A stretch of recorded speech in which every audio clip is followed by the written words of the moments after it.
So, Zookeeper, which is the latest offering starring Kevin James. We've seen Kevin James recently in a number of movies, including... Mal Cop, was that him? Mall Cop.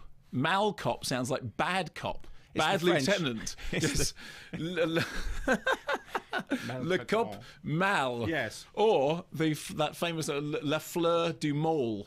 Okay, fine. So he was in The Dilemma, if you remember. He was in Paul Blart Mall Cop. He was in I Now Pronounce You Chuck and Larry. And he's one of the sort of Adam Sandler stable. So the story is, at the beginning of the movie, we see him in what looks like a dream sequence on a horse with an incredibly glamorous blonde woman behind him on the horse. He then gets off. He then proposes to her. And it's clearly a dream sequence. And then she says, no, actually, I want us to break up. And you realize it's not a dream sequence. What it is it's a set-up gag that we're meant to imagine that this character has actually been having a relationship with him for time already. I don't believe this. And then she says no, and the reason I don't want to marry you is because you're a zookeeper. Or that's your kind of, you're not a great big high flyer. Then cut to a few years later when he is working as a zookeeper. Okay, and now there's and he loves the animals and he gets on well with the animals because he's nice and he's Kevin James and all that sort of stuff. And then the old flame comes back, and the animals realise that because he's done so well for them, they owe him a debt of gratitude, which is to essentially give him lessons in how to behave. So the animals talk. Well, you see, the gag is the animals can talk, but they don't talk until finally one of them does talk to Kevin James. Anyway, here's them talking to each other, okay? What, the animals? Yeah, the animals. Okay. But you know what? It's not really animals. It's really famous people doing the voices of animals. Like Animal Magic. All right, look, we got a problem. Remember that chick that broke Griffin's heart 5 years ago? Well, she is back. What, Stephanie's back? Ow. This is not good. Griffin's thinking of quitting the zoo. We can't let that happen. He can't leave. He's the best zookeeper we ever had. Yeah, he keeps my hay fresh, and he rubs lotion on me when I get dry skin. He makes papier-mâché antelopes for me to attack.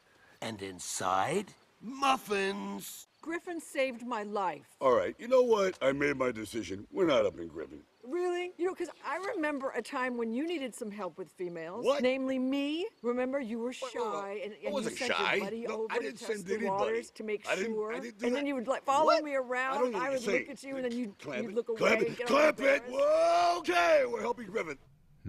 No, don't think so. Who are the famous people there? Well, I mean, it's got loads of famous people. It's like Sylvester Stallone and Cher and Nick Nolte as the gorilla, and Adam Sandler's. Also, it has, I think, what is referred to as a stellar voice cast, all lining up behind the terrifically unfunny figure of Kevin James. Now, to understand the problems with the film, you have to let me take you back to Paul Blart Mall Cop, as you just said. When Paul Blart Mall Cop came out, right, I thought it was rubbish. I didn't like it at all. I didn't laugh at all, right?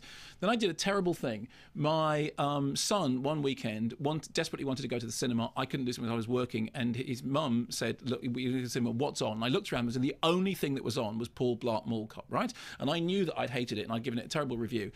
And I said, well, maybe it was just me being grumpy. You know what? Because often people find things funny that I don't find funny. It was interesting when Bradley Cooper said, well, tell me some of the movies that he finds funny. Okay? I couldn't think of one. No, exactly.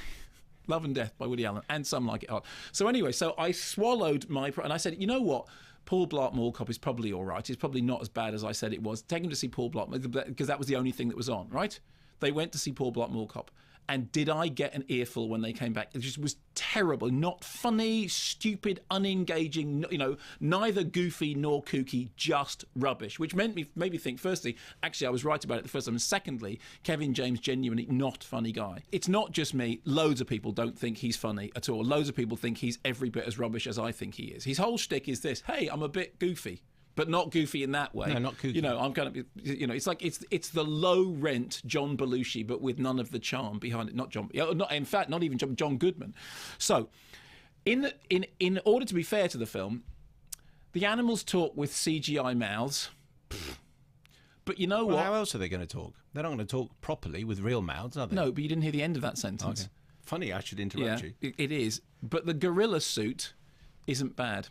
The gorilla suit, which is done by Willis and Woodruff, I think, who did, who are very well-respected special effects guys and know how to do a gorilla suit. Well, they do a good gorilla suit. It speaks with Nick Nolte's voice, but it's well done, and so fine. So in in the context of being fair, the gorilla suit is good. In fact, it reminded me of that thing that when Planet of the Apes was in cinemas and 2001 first came out, there was a huge fuss about the fact that 2001 didn't get an award for its makeup.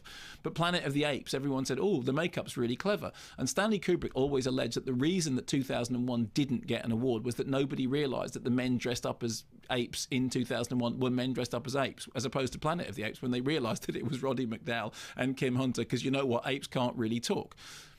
All of that is funnier and more involving than watching Zookeeper, in which a bunch of famous people do comedy voices for animals talking with animatronic mouths, except for the bit when the gorilla's on, because the gorilla suit is quite Does Eddie good. Murphy come in and talk to the animals? No, he at any doesn't. stage? He doesn't. And you know what? Would that have improved that was the it? one. No, that was the one thing for which I am eternally grateful. But the gag is that the animals give him advice, which is animal-related advice on how to, how to woo, a want-to-be-loved one. Is Rex Harrison involved?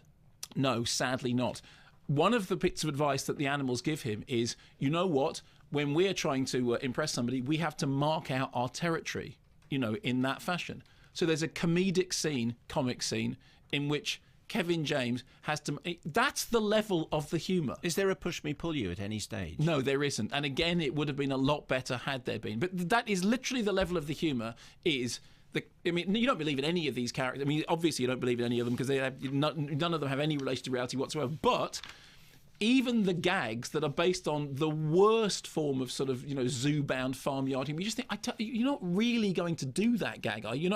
None of the relationships make any sense whatsoever. And the only joy I had from any of it was occasionally looking at the gorilla costume and going, yeah, well, everything else aside, that's quite a good gorilla costume.